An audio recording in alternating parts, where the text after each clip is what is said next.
Here are a few ways that you can use UCSC's Crown College website to your full advantage. The Crown College website holds many useful links that can help you stay updated on upcoming events and access resources.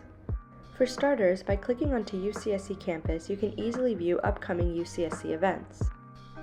The Crown College link will transport you to our Instagram, where we're constantly posting new programs and opportunities to stay engaged with the community.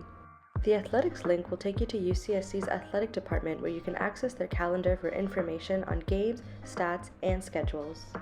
Lastly, and my personal favorite link, takes you to the Student Life page. This page provides info on the Crown Programs Office, along with a live calendar with upcoming events.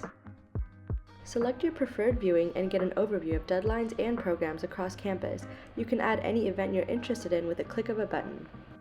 Once you're on the Crown College page, if you look on the left-hand side, you'll see a bunch of drop-down options for more live events. For example, I want to learn more about Geek Week.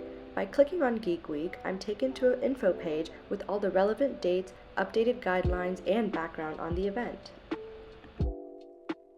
As you can see, the Crown website is a very useful tool that can help you stay in the loop and access Crown's many great resources.